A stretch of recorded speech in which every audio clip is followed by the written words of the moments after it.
share the screen. I can do that. Chazara, Damon. Yeah, 100%. All right. So let the birthday boy read this. If he's going to read the Mishnah on his birthday for schus, Arthur, read it, bud. If one chops wood in the public domain and thereby does damage in the private domain of someone else, or if he chops wood in the private domain that is his own and does damage in the public domain, or if he chops wood in the private domain that is his own and does damage in a different private domain which belongs to someone else, he is liable to pay for the damage. Listen, there's basically three default positions here. The one position, you're in the private domain, you're busy chopping wood, some debris goes flying and malams somebody's jaw in the public domain. Second one, you're in the public domain, you stop it, chopping things, it either hits somebody else in the public domain or it hits somebody in a private house and you're liable for that. The third case, you're minding your own business in your own house doing woodwork because your wife's getting on your nerves and you decide to just take out your first piece of wood and guess what happens?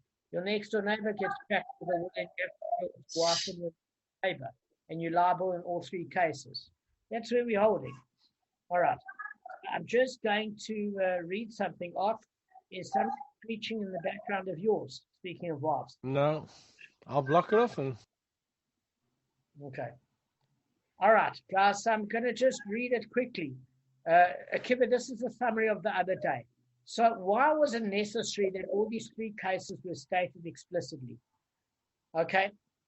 Because if the Gemara had only stated, or the Tana of this Mishnah only stated that one who chops wood in the private domain, that is his, and he does damage in the public domain, I might have thought that only in that case is the chopper liable for the damage because many people are found commonly in the public domain. So what's the cause of liability there? You're working and your house is exactly by a busy market or a street. And that your liability is that you cannot just create activities where your projectiles can injure people where there's a lot of people passing by. So in that case, I might have thought that I would be liable. But where the projectile flies from the public domain to the private domain of somebody else, where many people are not commonly found, I would say that he's not liable. So what this Tana is saying is you have to mention this case because you think maybe if I'm working in the public domain and I'm working on the side away from people and it all of a sudden clips somebody in their private yard, I can't expect somebody to be home. Why? It might be in the middle of the day when most people are working. So in that case, I might have come to the erroneous conclusion that I'm not liable.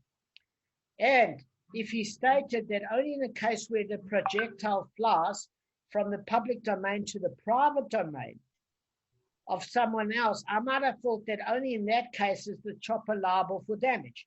Why would the chopper be liable for damage? Because from the very start, he's acting without permission. What does it mean, acting without permission?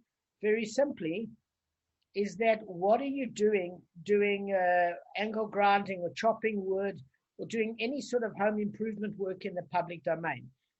Even if you don't injure the next door neighbor in his private house, you're probably going to injure somebody in the public domain. And because you're acting in the public domain by doing a private activity without permission, from the very start, you're liable. So maybe I could have come to that conclusion.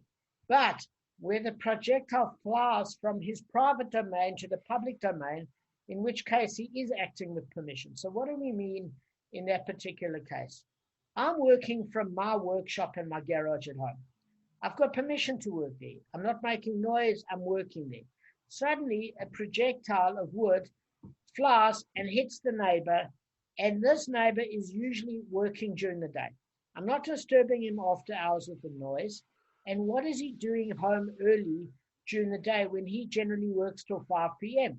I'm busy there at 11 a.m. chopping wood, and somehow randomly he's busy taking his dog for the walk in the garden when he gets clapped on the head.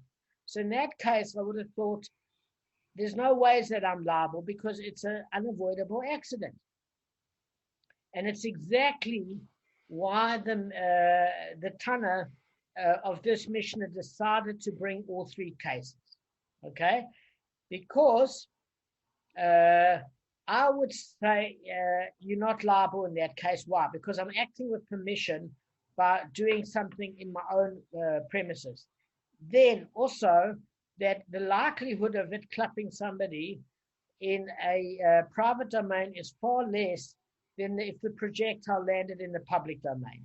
So on those two incidents, I might not have been able to derive from this third incident. And that's why the third incident of damage from a private domain to another private domain had to be mentioned. Because even if we worked out the other two, we couldn't have jumped to this conclusion here. All right, guys, this was a review in a few sentences of what we did last session. Does it all make sense? Akiva, Arthur, make sense? Yeah. All right. Now we're going to deal with an issue of culpability and liability in the public domain versus a private domain. So the Gemara now cites a completely different brisa, which discusses the liability of one who inadvertently injures a person who entered his domain. So the rabbis taught in a brisa, okay, if one enters the shop of a carpenter without permission, okay, and a chip of wood flies off and strikes him on the face and he dies, the carpenter is not liable to exile. Now, this seems obvious, right? You don't have permission. A person's gone into a dangerous factory where he's not allowed to be, and he gets clapped. The obvious thing is why would the carpenter be liable? So on a surface value, not. So you're mentioning the obvious. Rashi doesn't see it as obvious because he's talking about a case where the person never granted permission but is aware that somebody is coming down anyway. So in a way, they're partially negligible, but not enough to go to the city of exile. Does that make sense? And we're going to go in the subsequent daf as to why, but it's not necessarily as obvious as that the carpenter is not aware that he's there. There are opinions that he's not aware and he just didn't give permission anyway. Fine, so, but if the person, Kev, you wanted to ask something? So there is some form of negligence involved. Yes, so what is that we're going to carry on with the latter part of the stuff. There's three interpretations of this brisa, but for this principal purpose, we're certainly saying that if somebody entered without permission and the person wasn't even aware when he was doing construction or work that the person was there, for sure is not negligible. He's not negligent because it's an unavoidable mishap. The person was stupid enough to go into a dangerous area. It's not the person's fault that was using. But all I'm saying is the case is more subtle as we're going to learn. Fine, so that's clear. He's not liable to exile. But if the person had entered with permission, the carpenter is liable.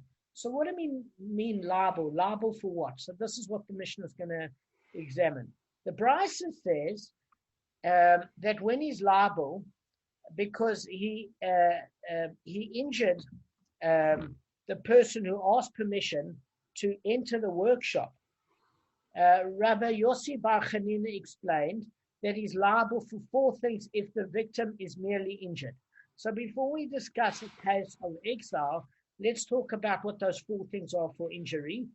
We know, guys, it's nezek shalom, actual damage. It's tsar, it's pain. It's refuah, it's medical expenses. And it's the fourth one, convalescing, shevet. So what we're saying is that under actual damages is the injury payment from what he could earn as maybe a surgeon in the employment of a hospital, not a surgeon in his own business, compared to a surgeon in a government hospital, compared to now where he got struck on the head and he's like either injured his hand or his brain doesn't work too good and he can view and he can look after rabbits in the zoo. So in that particular case, he's earning less now. And because he's earning less, you got to pay him under Nezek Shalom, his new, the difference of compensation of his new salary earning. That's not Shevet. Shevet means while his brain is recovering in ICU, he can't work. So what he would have earned as a zoo watcher, looking after animals, he can't earn that low pittance of a salary. So you still have to take care of that, but that's in Shevet, that's in the convalescing side. Gavin asked a good question last time about humiliation.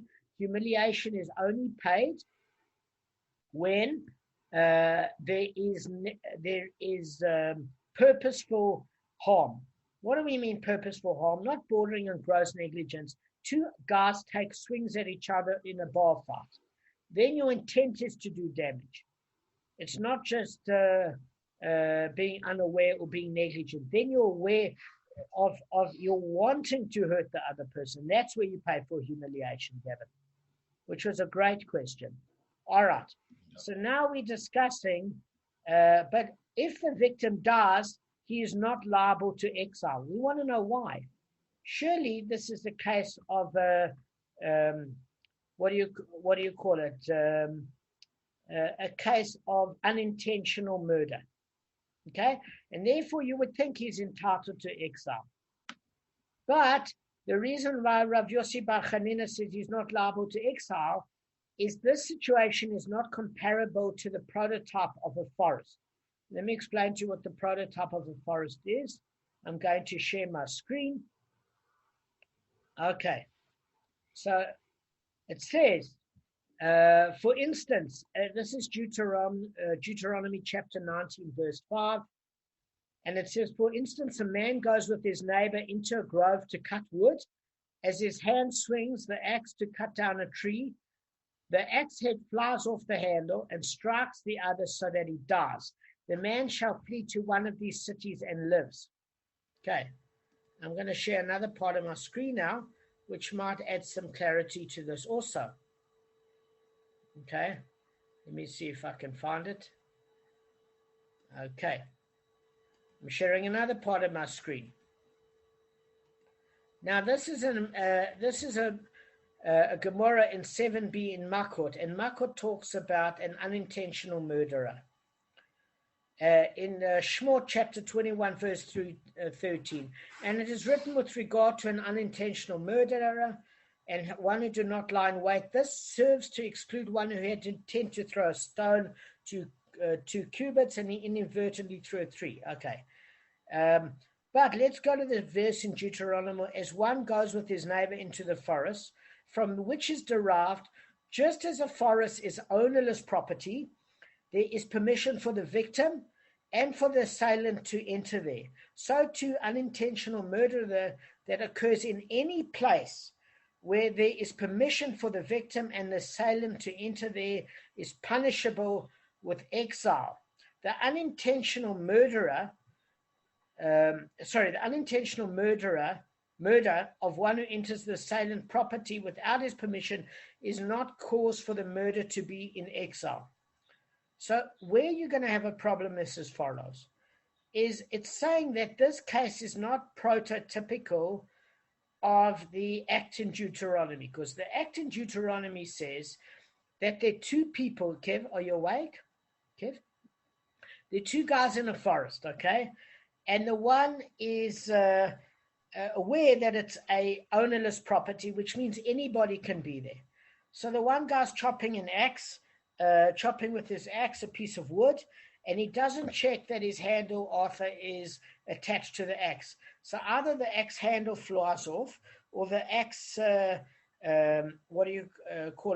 metal shard lies off, and it kills that other Jew in the forest. In that particular case, he goes to the city of exile. Now, in this particular case, it's a problem because even though the person has given permission to be there, what has actually happened is not punishable with exile. So this is a bit of a problem because this is how the Gemara explains it. But Rava objects to this because already, guys, you could see that there's a problem. What is this problem in Makot that we read? We read that if it's a private domain and the person has given the guy permission to be there and he does something dangerous and he's aware that he's there he is also liable to exile. This is in Makot. I just shared the screen. So therefore, Rava is not happy with the Gemara's explanation of Rav Yossi Bar Chanina. So he says, I'm going to explain Rav Yossi Bar Chanina differently, because a Kal V'chomer would dictate the opposite conclusion. If in the case of a forest where this one enters on his own and this one enters on his own without asking permission from the other, and it's viewed as the victim who enters with the permission of his fellow, and the murderer is subject to exile, then in this case of the carpenter, where the victim is one who enters with the permission of his fellow, is it not certain that his murderer is subject to exile? So what he's saying is, listen, this is a case that proves it even more. In the case of the forest, this is very clever. In the case of the forest, there might be another person going for a hike in the forest. And therefore, if you don't check your equipment and you accidentally kill that person, you're liable to go to the city of exile. Here, you are totally aware that a person has entered your premises because you've gave him permission. And as it says in Makos 7b, is that you're liable to exile. Because here you were definitely aware that they were there. So if you even liable to exile in a case where if you're liable in a case where there might be somebody there, for sure you're liable in a case where you know somebody's there. So he doesn't agree with the Gemara's interpretation that it doesn't fit the prototype. Okay. So what he's saying is different. He's saying is, what does Rav Yossi Bar Chanina mean when he says the carpenter is not liable to exile? He's saying that Rav Yossi Bar Chanina judges even more strictly than the Gemara in Makos 7b, because it means that exile is insufficient for him. His guilt is too great that exile should atone for it. That's why he's not exiled at all, because it's not an unintentional murderer. This is bordering on an intentional murder. Again, why is it bordering on an intentional murderer, Arthur? It's bordering because in the case of a forest, there might be somebody there. So there it's unintentional. You were bloody negligent, but that's still unintentional. In a case where you've given somebody permission to enter your workshop and you're still busy with lethal equipment where there could be things flying, that is bordering on intentional. And although you might not get the death penalty, because let's face it, if a guy dies, he's your only witness that you've clubbed. So you ain't going to get the death penalty. But you should certainly get exile in that case. And the reason Rava explains that Rav Chanina basically says that you don't get exile, Rav Yossi Bar Chanina, is not because it doesn't mimic Makot, but because you don't deserve exile. You don't deserve the kindness of exile. And therefore he's holding even stricter than the Gemara. It's no good for you. You've even worse. You knew the person was there. You gave them permission. So he's now arguing on his explanation of Rav Yossi ben Chanina. Okay? Bar Chanina. Can I just ask you? Yeah? Ask me? I just want to make a comment. I think it's a good one. Sure. I hope so. With what's this? Sorry, I've just gone blank for a second. What were you just talking about now? I've got a good point.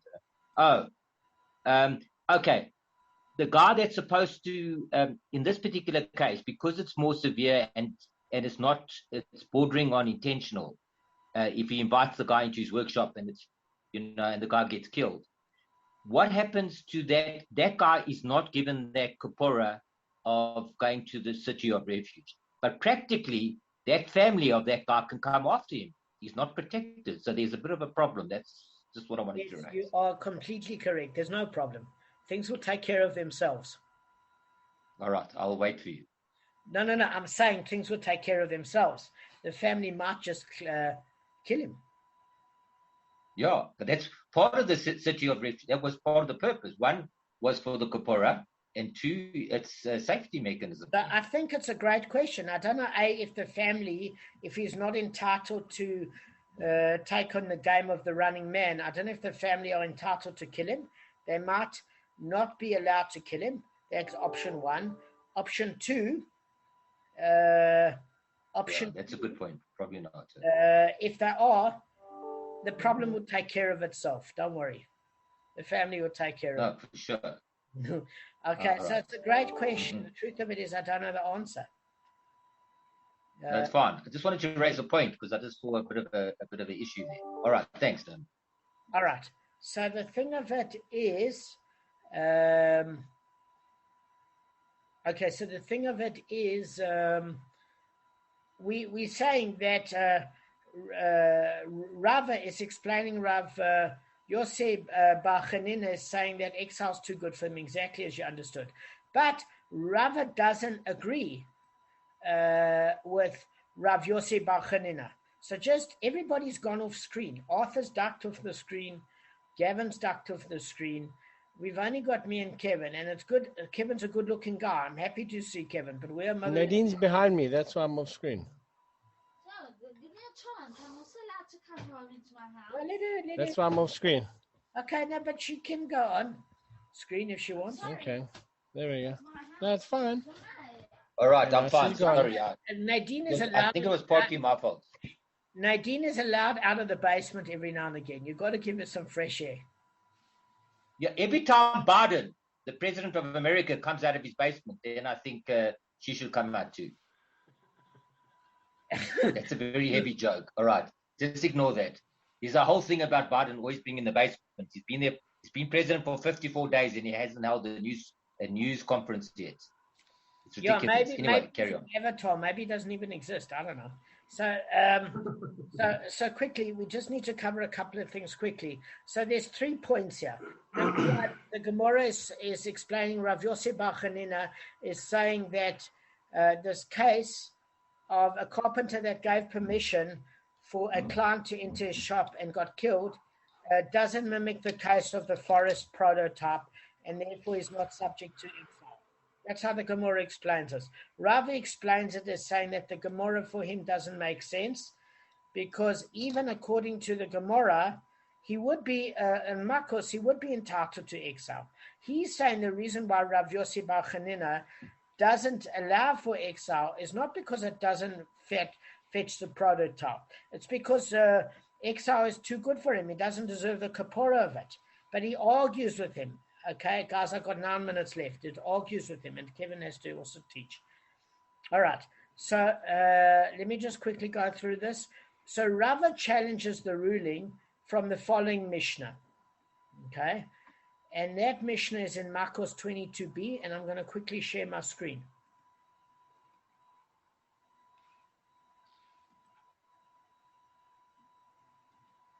Now, can you see when I've slipped? Am I in 22b there? Yeah. I'm in 22b here, guys. Yeah. Yes, you are. Yeah. All right. If the one being flogged dies at the hand of the attendant, the latter is exempt because he acted at the derivative of the court. If the attendant added for him an additional lash with a strap and he died, the attendant is exiled to a city of refuge on his account as an unwitting murderer. If the one being flogged, okay, so that's all we need to do. So what we're studying here is a very, very specific case. Okay? The proof is that before administering lashes to the sinner, the court basically evaluates how many of the 39 lashes this guy can physically absorb. Does he have health problems, etc.? And they analyze his physical state because they need to see that he's going to survive. The lashes are not meant to be the death penalty. They're meant to be a deterrent. It didn't help us at school, but the lashes they gave here would, believe me, would have jogged your memory. Believe me. So in this case, what happened was the agent inadvertently lashed the sinner an extra time, killing him. So what we're saying, this is according to Rashi. Jeff, this is according to Rashi. So the court assessed his health. They prescribed a certain amount of lashes. And based on his health, this was only the amount of lashes he could take. They could also prescribe lashes and give a certain duration of healing between the sets of lashes so that the person would recover. Anyway, the person giving the lashes gave an extra lash and the person died. In this case, he's sent to the city of refuge. So why is Rava using this as an example? He's saying Rava challenges ruling from the following Mishnah, 22b. If the agent of the court who administered the lashes added one extra lash to the sinner, and he died as a result of that extra lash, the agent is exiled because of him. Now, here in the Mishnah, we're dealing with a case where the agent of the court was an unintentional murderer bordering on the intentional.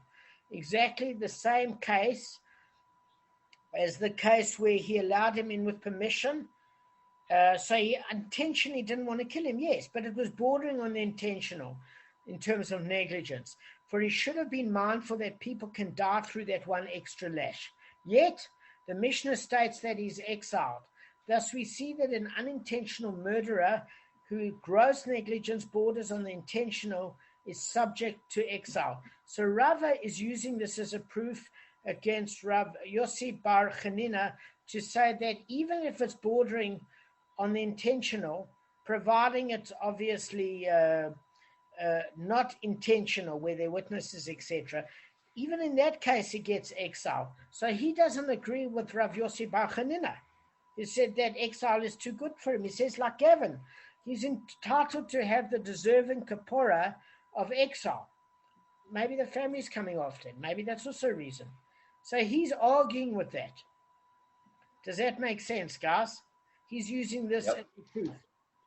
Right. So the agent of the court administered the lashes. Yes, so he's saying, like, if there's a guy that's an agent and the court said he could only handle out of 39 lashes, maybe 16 lashes. Guy gave him 17 lashes and the guy died. Now he's killed the guy. And that's bordering on intentional murder because the court said he could only handle 16 and he gave him 17. So yet even then he's entitled to go to the city of exile. So why in this case, which it's an unintentional murderer bordering on the intentional, can't the carpenter also go to the city of refuge? Why did he give? That he's got. Why did he give me one extra lash? Did he lose count or what? Great question. So that's why it's not intentional, maybe. So Rav Shimi of Nahadia, Kevin, you are brilliant. No, thank you. That refers to where the agent made a mistake in the count. So what he was saying is exactly that. Rav Shimei of Nahadia is saying, listen, this is not bordering on the intentional. He actually miscounted. That's all he did. He miscounted. Yeah, can only be. Scott, Kevin. So that is brilliant because